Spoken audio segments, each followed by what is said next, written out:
ఎన్నికల కోడ్ ప్రభావం stamps and registration శాఖపై పడింది. వార్షిక ఆదాయంపై ప్రభావం చూపుతోంది. గత ప్రభుత్వ నిర్ణయాలు సైతం ప్రభుత్వ ఆదాయాన్ని పెంచలేకపోయాయి. 2022-23 వార్షిక ఆదాయంతో పోలిస్తే ఈసారి వార్షిక ఆదాయం నిరాశపరిచింది. దీంతో ఆదాయం పెంచే దిశగా సర్కార్ అడుగులేస్తోంది.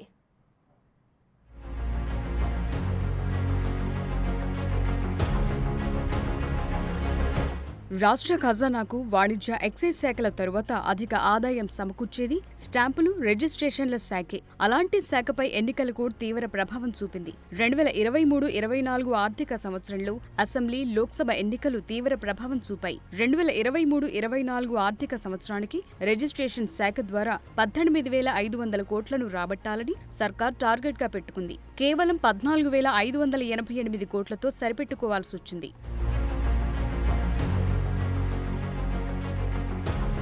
2022-23 ఏడాదికి మాత్రం రికార్డ్ స్థాయిలో ఆదాయం వచ్చింది.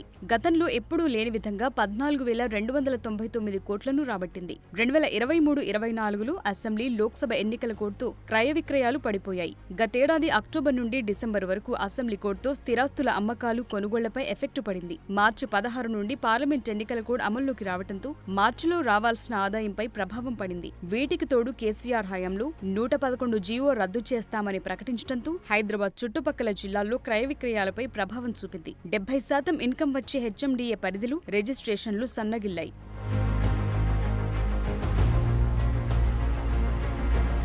తెలంగాణ ఏర్పాటైనప్పటి నుంచి రాష్ట్రంలో స్టాంపులు, రిజిస్ట్రేషన్ల శాఖకు వచ్చిన ఆదాయాన్ని ఒకసారి పరిశీలిద్దాం. 2014-15 ఆర్థిక ఏడాదిలో 2,746 కోట్లు, 2015-16లో 3,786 కోట్లు, 2016-17లో 4,249 కోట్లు, 2017-18లో 5,177 కోట్లు, 2018-19లో 6,612 కోట్లు, 2019-20లో 7,061.03 కోట్లు, 2020-21లో కోవిడ్ ఎఫెక్ట్తో 5,260.20కు పడిపోయింది. ఇక 2021-22లో రిజిస్ట్రేషన్లు పుంజుకుని 12,370.59 కోట్లను రాబట్టింది. 2022-23 ఆర్థిక ఏడాదిలో ఏకంగా 14,291.04 కోట్లను సేకరించింది. అసెంబ్లీ ఎన్నికల కారణంగా నవంబర్, డిసెంబర్, జనవరిలో రిజిస్ట్రేషన్ శాఖ ఆదాయం తగ్గింది. ఫిబ్రవరిలో ఏకంగా 23.97% రాబడి పెరగ్గా మార్చిలో పార్లమెంటు ఎన్నికల నియమావళి అమల్లోకి రావడంతో తిరిగి 5.5% ఆదాయం తగ్గింది. ఎన్నికల కోడ్ ప్రభావం పడకుండా ఉన్నట్లయితే ప్రభుత్వం ఆశించిన మేరకు భారీగా ఆదాయం వచ్చేదని అధికారులు చెప్తున్నారు.